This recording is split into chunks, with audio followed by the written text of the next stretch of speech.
요한복음 13장 1절로 20절까지입니다. 함께 우리 교독하시겠습니다.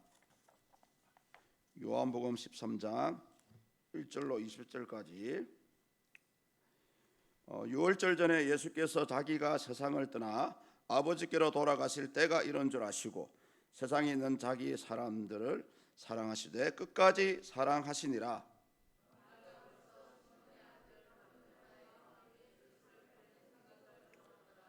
저녁 먹는 중 예수는 아버지께서 모든 것을 자기 손에 맡기신 것과 또 자기가 하나님께로부터 오셨다가 하나님께로 돌아가실 것을 아시고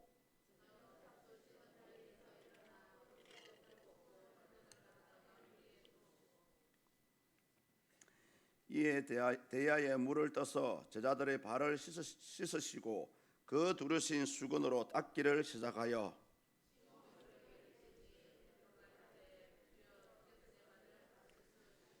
예수께서 대답하여 이르시되 내가 하는 것은 내가 지금은 알지 못하나 이후에는 알리라.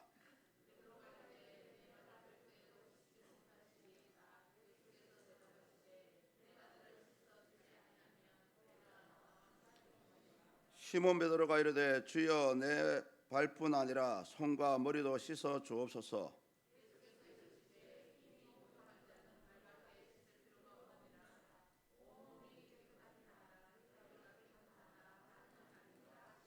이는 자기를 팔 자가 누구인지 아심이라. 그러므로 다는 깨끗하지 아니하다 하시니라.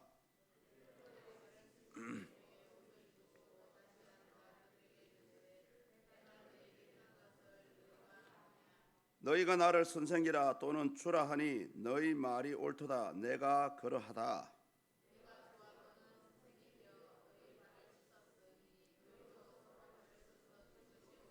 내가 너희에게 행한 것 같이 너희도 행하게 하려 하여 본을 보였노라.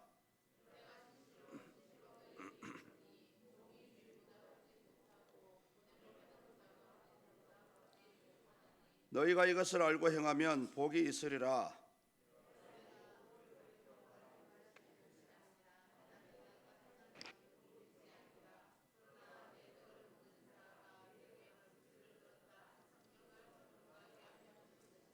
지금부터 일이 일어나기 전에 미리 너희에게 일러 두면 일이 일어날 때에 내가 그인 줄 너희가 믿게 하려 함이로라.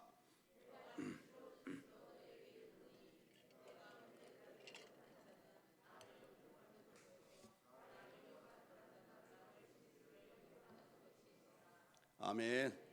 할렐루야. 축복합니다. 오늘도 이 더운 날씨에 삶의 현장에서 최선을 다하신 여러분은 아주 아름다우신 분입니다. 그 말이 제 말이 아니고요, 전도서에 나와요. 하나님 그러셨거든요. 자신에게 주어진 삶에 최선을 다하는 사람이 하나님 보시기에 그렇게 선하고 아름답다라고 말씀하십니다. 오늘 본문의 내용은 우리가 너무나 잘 알고 있는 내용입니다. 특히 우리가 사람이 다른 분들의 발을 씻어준다는 것이 말처럼 쉽지가 않습니다. 물론 시키면 억지로 하겠지만은 마음이 우러나오듯이 상대방의 발을 씻어준다는 건 참으로 쉬운 일은 아닐 것입니다. 아울러 당시에도 마찬가지였습니다. 당시에도 집에 손님이 오는데 그들의 발을 씻어주는 역할을 했던 사람들은 집주인이 아니었고요. 그 당시 사람이 발을 씻어준다는 것은 아주 비천한 일이었습니다. 그래서 그 당시에 가정의 하인들 중에서도 유대인 출신 하인이 있고요, 또 이방인 출신의 하인들이 있는데 발을 씻어주는 일은 유독 이방인 출신의 하인들만 도맡아서 이렇게 씻어주었다라고 얘기합니다. 그만큼 다른 사람의 발을 씻어준다는 것이 그 당시에는 아주 미천하고 신분이 비천한 사람이 하는 일이다라고 생각을 했었습니다. 그런데 본문을 보시면은 갑자기 우리 예수님께서는 아주 돌발적인 행동을 하고 계십니다. 갑자기 일어나셔가지고 선생님임에도 불구하고 제자들의 발을 씻어주는 그런 모습을 보이고 있습니다. 그래서 우리 신학자들은 그런 예수님의 모습을 보고 몸으로 보이신 설교이다라고 평가를 하고 있습니다. 그런데 사실은 이 일이 일어난 시점이 십자가에 달리시기에 바로 전날 저녁이었습니다. 왜 예수님께서 이렇게 갑작스럽게 이런 행동을 하시게 되었나, 또는 이 행동을 통해서 과연 우리에게 무엇을 던지고 있는지 그 메시지를 알아보는 그런 시간이 되었으면 좋겠습니다. 마태복음, 마가복음, 누가복음에 보면은 물론 이 사건이 약간 언급은 됩니다만은 예수님이 십자가에 달리시기 전날에 일어난 사건 가운데 이 세 복음서는 최후의 만찬, 성만찬을 굉장히 집중적으로 다루고 있습니다. 그런데 오늘 우리 이 요한복음은 그 중요한 성만찬, 성례식을 제외하고요, 오히려 예수님께서 이 제자들의 발을 씻어주는 이 부분에 집중해서 다루고 있습니다. 그렇다면은 저자인 사도 요한의 관점에서는 예수님께서 어떻게 보면은 갑자기 제자들의 발을 씻어주신 그 행동 속에 아주 뭔가 말씀하고 싶어하는 그런 메시지가 숨어 있다라는 것을 캐치를 했던 것 같습니다. 우리는 이 부분에 대해서 얘기를 하는데요, 이 13장 전체의 주제이면서도 가장 우선적이고 확고한 메시지는 뭐냐? 바로 예수님은 자신에게 온 양떼들을, 자신의 제자들을 끝까지 사랑하셨다라고 말씀을 하고 있는 부분입니다. 우리 하나님의 뜻은 하나님께서 한번 하고자 하시고요, 하나님께서 저와 여러분들을 사랑하고자 하시고 구원하고자 하신다면은 물론 때로는 우리가 실수하고 잘못할 수도 있겠지만은 절대 하나님은 당신의 뜻을 돌이키지 않습니다. 오늘 그 얘기를 하고 있습니다. 우리 1절을 한번 읽겠습니다. 유월절 전에 예수께서 자기가 세상을 떠나 아버지께로 돌아가실 때가 이런 줄 아시고 세상에 있는 자기 사람들을 사랑하시되 끝까지 사랑하시니라. 아멘. 유월절 전에라는 단어가 나오죠.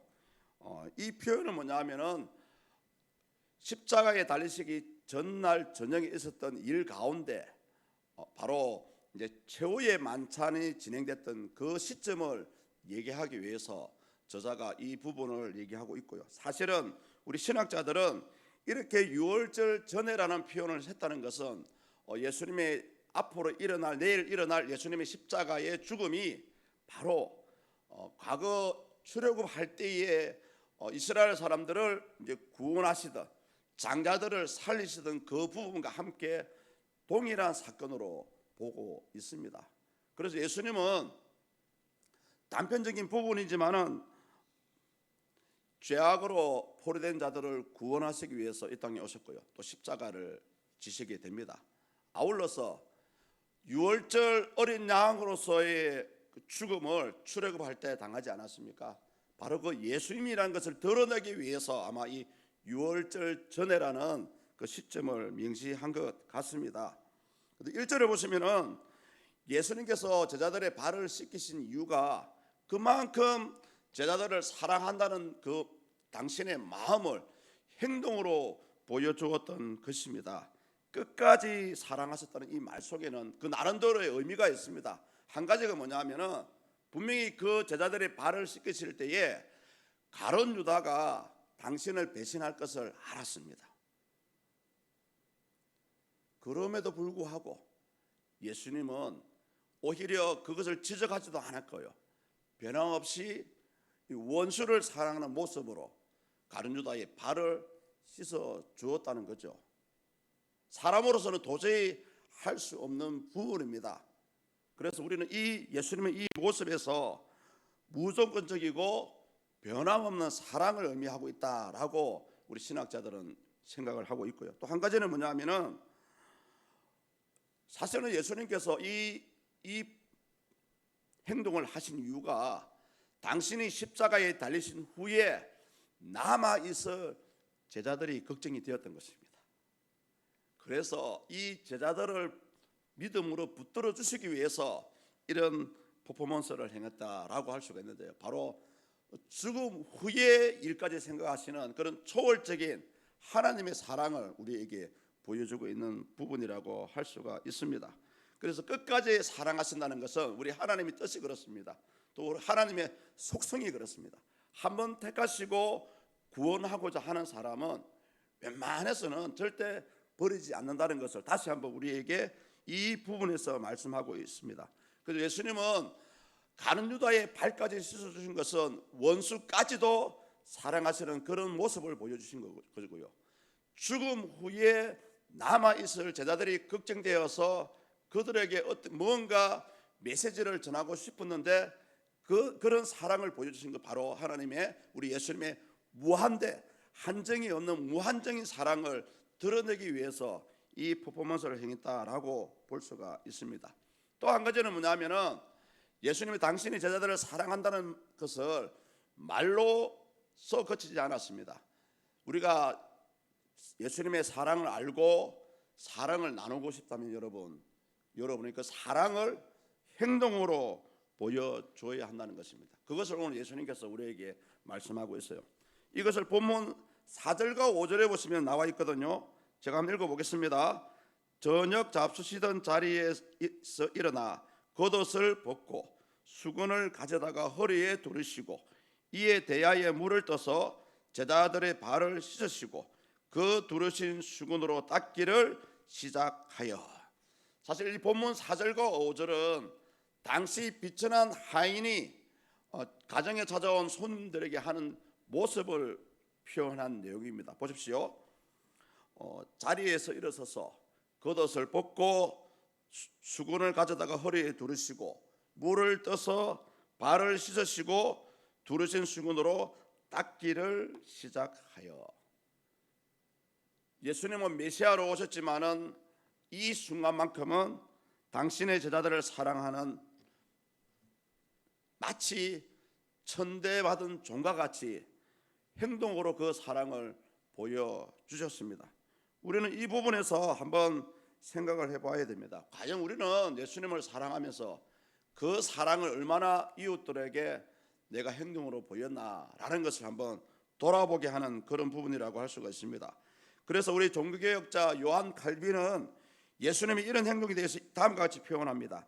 행동은 영적인 사람의 궁극적인 표현이다. 만일 아무런 행동을 하지 않고 게으르게 누워있는 것은 인간의 본성에 어긋나는 것이다 라고 얘기하고 있습니다. 사랑하는 성도님들, 예수님 사랑하시죠? 그렇다면 행동으로 옮겨 주십시오. 마음만 가지고 있고서는 상대방이 여러분이 사랑하는 것을 몰라요. 사랑하는 사람을 만나도 그렇지 않습니까? 만나면 손을 잡고 싶고 또 손을 잡으면 뽀뽀하고 싶고 그렇지 않습니까? 그런 사랑이 진짜 우리 예수 믿는 자들이 여러분의 행동을 통해서 드러나야 된다는 것을 오늘 예수는 이 사건을 통해서 우리에게 보여주고 있습니다. 마지막으로 던지는 메시지가 뭐냐 하면은 큰 자가 어린 자를 섬겨야 한다는 것을 우리에게 말씀하고 있는 부분입니다. 우리 14절을 다 같이 한번 읽겠습니다. 내가 주와 또는 선생이 되어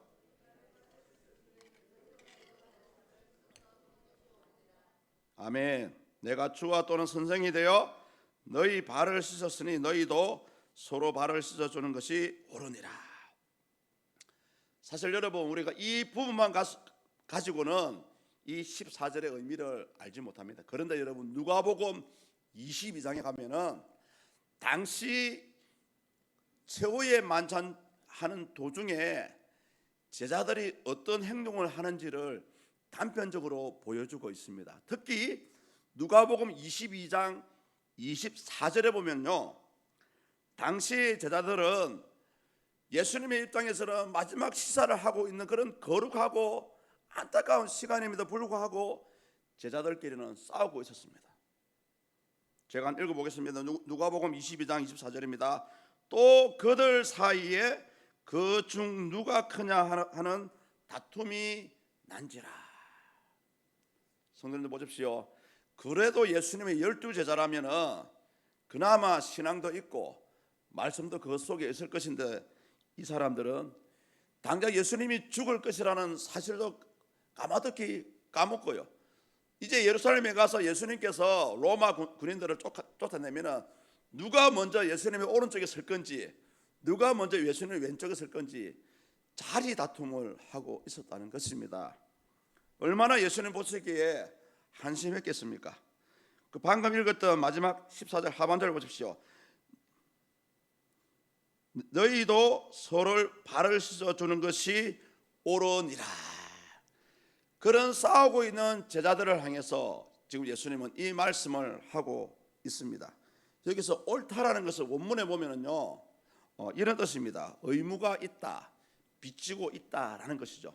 그래서 이 부분을 우리가 한번 예수님 너희도 서로 발을 씻어주는 것이 옳으니라 이 말씀을 바르게 한번 해석을 해보면요, 서로 발을 씻어주는 것은 바로 의무적이다, 무조건 해야 된다.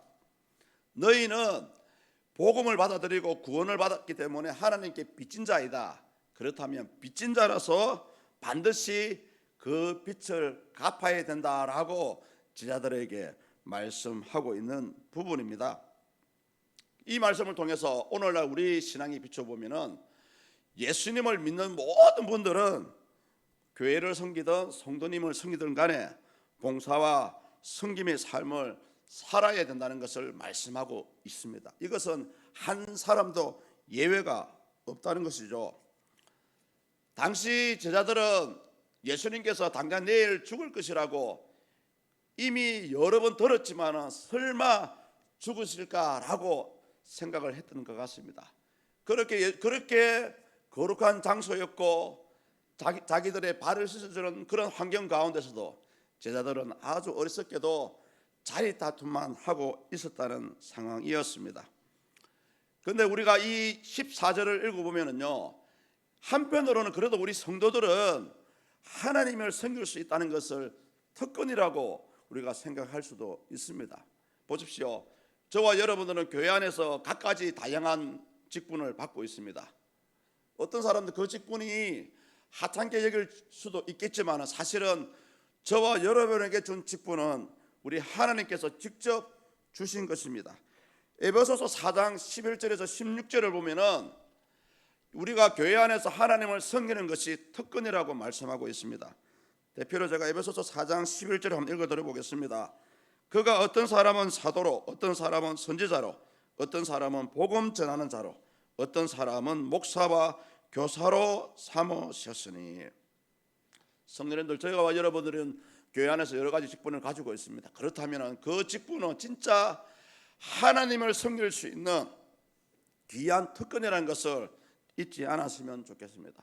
성경을 잘 읽어보면은 그런 부분은 나와요. 예수 믿는 사람 가운데 가장 불사랑하는 사람이 누구냐라는 부분이 나오는데요, 바로 예수를 믿으면서 하나님께 쓰임을 못 받는 사람이 가장 불쌍한 사람입니다. 그래서 예수님께서 큰 자가 어린 자를 섬겨야 된다는 것을 보여주시기 위해서 직접 제자들의 발을 씻어 주었던 것입니다. 우리 성도님들 마음속으로 생각해 보십시오. 나는 교회에서 큰 자라고 생각하시고 자부심을 가지신 분들은 이제부터 어린 자를 좀 섬겨 주셔야 됩니다. 그것이 바로 예수님께서 원하시는 부분이에요. 사랑하는 성도님들, 예수님께서 왜 이런 퍼포먼스를 우리에게 보여주었겠습니까? 그냥 할 일이 없어서 제자들의 발을 씻는 그런 모습을 보여준 것은 아니었습니다. 예수님 나름대로의 당신이 십자가에 달리신 후에 남아있을 제자들이 걱정이 되었습니다. 오죽했으면 그런 제자들의 싸우는 모습을 보고도 예수님께서 그런 퍼포먼스를 하고 했겠습니까? 그런데 사실은 예수님께서 이 퍼포먼스를 할 수밖에 없었던 이유가 본문 19절에 나와요. 19절 한번 보십시오. 지금부터 일이 일어나기 전에 미리 너희에게 일러두면 일이 일어날 때에 내가 그인 줄 너희가 믿게 하려 함이로라. 아멘. 사실 이 당시 예수님의 제자들은 예수님이 죽을 것이라고 생각을 하지 못했습니다. 물론 틈틈이 예수님께서 내가 십자가에 달릴 것이다, 또 인자가 들릴 것이다 라는 그런 암시를 많이 주셨습니다. 직접적으로요. 그런데 제자들은 아직까지도 세상의 자리에만 욕심이 많았어요. 저는 이 본문을 준비하면서 이 예수님의 12 제자의 모습이 오늘날 예수 믿는 저와 우리 모두의 모습이 아닐까라는 그런 생각도 해보았습니다. 그래서 예수님께서는 그 제자들의 믿음이 아주 형편이 없다라고 판정을 하셨고요. 당신의 십자가에 달리신 죽음 이후에 이들이 걱정이 되었기 때문에 이들에게 성숙한 믿음을 가지게 하기 위해서 전혀 제자들이 예상하지 못했던 선생이 아주 비천한 종과 같이 자기들의 발을 씻게 하는 그런 퍼포먼스를 하게 되었던 것입니다. 끝부분을 보십시오. 너희가 믿게 하려 함이로다. 이 순간까지도 제자들은 예수님이 메시아라는 것을 인정을 하지 못했고요. 이 순간까지 제자들은 예수님께서 설마 십자가에 달리시겠나라는 그런 착각을 하고 있었습니다. 사랑하는 성도님들, 우리는 한평생 교회를 다니면서 이 사건에 대해서, 이 퍼포먼스에 대해서 얼마나 많은 설교를 들어왔습니까? 오늘 이 말씀을 보면서 우리는 어떻게 한번 생각해 보아야 될까요? 어쩌면은 오늘을 살아가고 있는 저와 여러분도 사실은 12제자와 같은 그런 모습으로 살아가고 있지는 않은지 다시 한번 우리를 돌아보게 만드는 그런 사건이라고 할 수가 있습니다. 예수님은 원수까지도 사랑하는 모습을 보여주었고요. 제자들을 사랑하는 마음을 행동으로 보여주었습니다. 아울러서 큰 자가 어린 자를 섬겨야 된다는 것을 당연하게 말씀하고 있습니다. 이것은 여러분 우리가 교회 밖에서도 이런 말씀 있지 않습니까? 내리 사랑이라는 말씀이 있습니다. 사랑은 여러분 높은 곳에 있는 자가 아래에 있는 사람에게 베푸는 것이 사랑입니다. 큰 자가 사랑을 베풀지 않으면 낮은 자들은 사랑을 받을 수가 없습니다. 오늘 그 모습을 예수님께서 보여주고 있다라는 것입니다. 마지막으로 가장 중요한 것은 뭐냐? 성숙한 믿음의 삶을 살아갈 것을 우리에게 보여주시기 위해서 이런 행동을 하셨다라고 생각이 되어집니다. 성도님들, 단순히 예수님께서 제자들의 발을 씻어주셨구나, 우리도 한번 해보자라는 그런 단순한 사건으로 보지 마시고요. 어쩌면 이 말씀이 오늘 살아가고 있는, 지금을 살아가고 있는 우리의 모습이 과연 이러한 삶을 살아가고 있는지를 돌아보게 만드는 그런 사건이다라고 생각을 해보아야 합니다. 성도님들, 너무나 잘 알고 있는 말씀입니다. 너무나 이렇게 해야 되는 걸 당연히 다 알고 있어요. 당연히 사랑해야 되고요, 큰 자로서 어린 자를 섬겨야 되고요, 성숙한 믿음의 삶을 살아가야 됩니다. 그런데 중요한 것은, 문제는 뭐냐? 아무도 이러한 삶을 살려고 하지 않는다는 거죠. 특히 교회 안에서도 그렇습니다. 여러분, 많은 분들이 절대 손해를 보지 않으려고 그래요. 내한테 조금이라도 손해를 본다면 참지를 못합니다. 이것이 오늘을 살아가는 저와 여러분들의 모습입니다. 여러분, 진짜 성경대로 누가 아무 이유 없이 오른밤을 치시거든 왼밤을 대어 주십시오. 그것이 여러분 예수님의 사랑이라니까요. 그런 행동을 못하는 사람은 이미 그 사람 속에는 예수 그리스도의 사랑이 없는 자입니다. 하나님을 믿는 자라고 할 수가 없습니다. 성도님도 오늘 이 사건 너무나 단순하고 잘 알고 있는 내용임에도 불구하고 우리가 한번 생각해 보아야 됩니다. 나도 그렇게 하고 있는가라는 것을 생각해 보는 이 밤이 되었으면 좋겠고요, 나도 그렇게 할 것이라는 그런 각오를 할 수 있는 여러분의 그 신앙이 되었으면 좋겠습니다. 기도하겠습니다. 오늘 이 주신 말씀을 한번 생각해 보시면서